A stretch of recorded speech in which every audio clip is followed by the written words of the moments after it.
আসসালামু আলাইকুম, সবাইকে শুভ সকাল।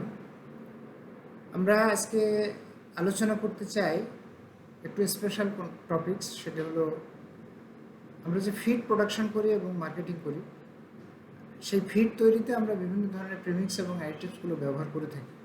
আসলে এগুলোর সঠিক ব্যবহার কীভাবে নিশ্চিত করা যায় এবং সেটা না করতে পারলে আসলে কি হয়, সেই ছোট্ট একটু বিষয় কিন্তু খুব গুরুত্বপূর্ণ। এই বিষয়গুলো নিয়ে আমরা আসলে আজকে আলোচনা করব। তো সর্বপ্রথম আমরা জানবো যে আসলে কেন আমরা এই প্রিমিক্স এবং অ্যাডিটিভসগুলো ফিডের সাথে ব্যবহার করে থাকি। সেই আলোচনাটা আমরা আজকে একটু করতে চাই। সেটা হলো, পর্যায়ক্রমে আমরা বলি, আমরা সাধারণত অত্যাবশ্যকীয় কিছু মাইক্রোনিউট্রিয়েন্টস সাপ্লিমেন্টেশনটা যাতে সঠিক থাকে সেটি নিশ্চিত করার জন্য আমরা আসলে ব্যবহার করি। আমরা ম্যাক্রো যে নিউট্রিয়েন্টগুলো আছে, যেমন আমরা যদি আলোচনা করি, আমরা যখন প্রোটিন ব্যবহার করি, প্রোটিনের যে এন্ড প্রোডাক্ট আছে সেটা হলো অ্যামাইনো অ্যাসিড। সাধারণত ফিডগুলো বেশিরভাগ র ম্যাটেরিয়ালসের সোর্সই হলো প্লান্ট অরিজিন। এই কারণে প্লান্ট সোর্স থেকে যে প্রোটিনগুলো আসে, এই প্রোটিনের যে অ্যামাইনো অ্যাসিডগুলো থাকে, এখানে বেশ কিছু অ্যামাইনো অ্যাসিড লিমিটেশনস রয়েছে। সেই লিমিটেশনসগুলো আসলে পূরণ করার জন্যই কিন্তু আমরা সিনথেটিক ফর্মে কিছু অ্যাডিটিভস ইউজ করে থাকি। সেগুলোই আসলে বেসিক্যালি ম্যাক্রোনিউট্রিয়েন্টসকে ব্যালেন্স করার জন্যই সেগুলো সাপ্লিমেন্টেশন দেওয়া হয়ে থাকে। আমরা গাট হেলথ বা রুমের হেলথ যাই বলি না কেন, সেটির সঠিক কার্যক্ষমতা যাতে ঠিক থাকে সেটির জন্য আমরা কিছু অ্যাডিটিভস ব্যবহার করে থাকি। আমরা খাদ্য দক্ষতার সাথে যাতে হজম হয়, শোষিত হয় এবং সর্বোপরি প্রপার মেটাবলিক প্রসেসটা যাতে ঠিক থাকে, সেটির জন্য আমরা কিছু অ্যাডিটিভস আসলে ব্যবহার করে থাকি। আমরা ইমিউন সিস্টেমটাকে কীভাবে ঠিক রাখা যায় সেটাও যাতে প্রপারলি থাকে, সেটার জন্য আমরা কিন্তু কিছু অ্যাডিটিভস ব্যবহার করে থাকি।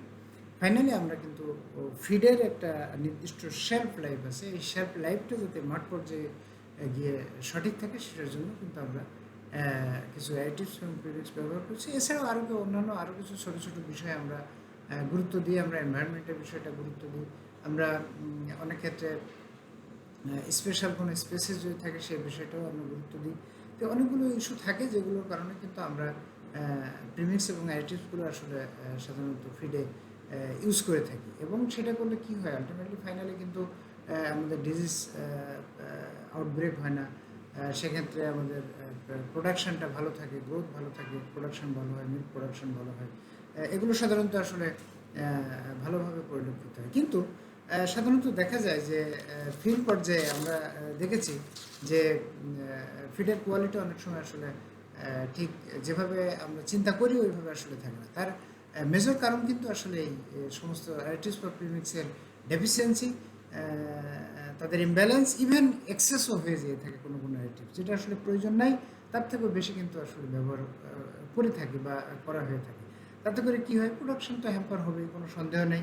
ইভেন ফার্মগুলোতে কিন্তু ডিজিজ আউটব্রেক কিন্তু এটি দেখা যায় কমনলি। সেটা নিউট্রিশনাল ডেফিসিয়েন্সি ডিজিজ হোক বা এটাই মেইনলি, নিউট্রিশনাল ডেফিসিয়েন্সি ডিজিজটাই আসলে মেইন আউটব্রেক করে। সাথে সাথে যখন এই নিউট্রিশনাল ডেফিসিয়েন্সি ডিজিজ আসে, সাথে সাথে ভাইরাল ব্যাকটেরিয়াল ইনফেকশন তো হয়েই যায় আলটিমেটলি সেখানে।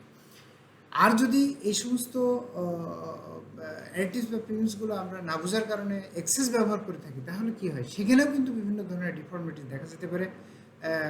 সেটা স্ট্রেস পড়ে বার্ডের উপর এবং আলটিমেটলি কিন্তু প্রোডাকশন হ্যাম্পার করে।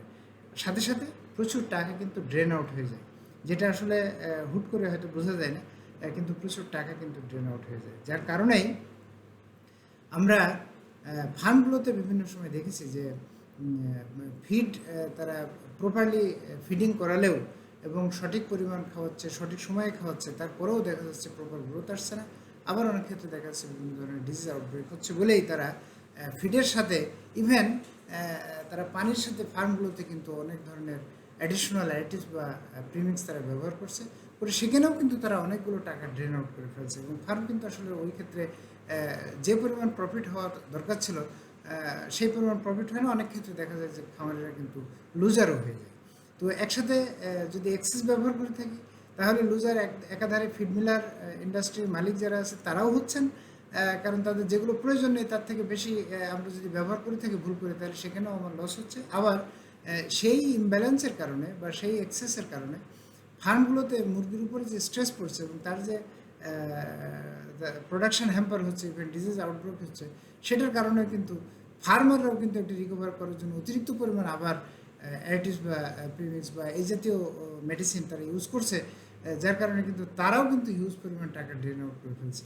তো আলটিমেটলি আমরা যেভাবে চিন্তা করি আমাদের জন্য কিন্তু খুবই ইম্পর্ট্যান্ট এই বিষয়টা, যে আমরা সে ফিডই যে বা যেনারা ফিড তৈরি করবেন না কেন তাদের এই বিষয়টা অত্যন্ত গুরুত্বের সাথে বিবেচনা করা খুবই জরুরি। আদারওয়াইজ এটি উভয় পক্ষই কিন্তু ফিড ইন্ডাস্ট্রির মালিক বা যেনারা ফিড বানান তারা এবং খামারেরা উভয় পক্ষই কিন্তু আসলে আর্থিকভাবে খুব ক্ষতিগ্রস্ত হয়। এই কারণে ফিড প্রোডাকশান এবং ম্যানুফ্যাকচারিং ফর্মুলেশন প্রত্যেকটা কাজের সাথে একেবারে দক্ষ নিউট্রিশনিস্টদের আসলে থাকা দরকার, এবং ওনারাই কেবল জানে যে কোন অ্যাডিটিভ বা প্রিমিক্সটাকে আসলে কোন স্টেজের অ্যানিম্যাল রেয়ারিং বা বার্ড রেয়ারিংয়ের ক্ষেত্রে আসলে কতটুকু লাগে এবং সেটা কোন লেভেল পর্যন্ত ব্যবহার করা যেতে পারে। ওনারা কিন্তু এটা চমৎকার করে এটা ফিডের ভিতরে ব্যবহার করবেন। সুতরাং যে কোনো পরিস্থিতিতে ফিড ফর্মুলেশন, প্রোডাকশান এবং খামারি পর্যন্ত নিয়ে যাওয়া পর্যন্ত একেবারে দক্ষ নিউট্রিশনিস্টদের তত্ত্বাবধান থাকা খুবই জরুরি। এতে করে কি হয়, এতে করে আর্থিক সাশ্রয় হয়, ভালো কোয়ালিটির ফিড উৎপাদন হয় এবং খামারিরাও সেই ফিড খাইয়ে ফার্মকে আসলে প্রফিটেবল করতে পারে, যেটা আসলে পোলট্রি ইন্ডাস্ট্রির ডেভেলপমেন্টের জন্য বাংলাদেশের জন্য এটা একটা খুব সময় উপযোগী এবং খুবই গুরুত্বপূর্ণ একটা বিষয়। তো ধন্যবাদ সবাইকে, ভালো থাকবেন। আসসালামু আলাইকুম।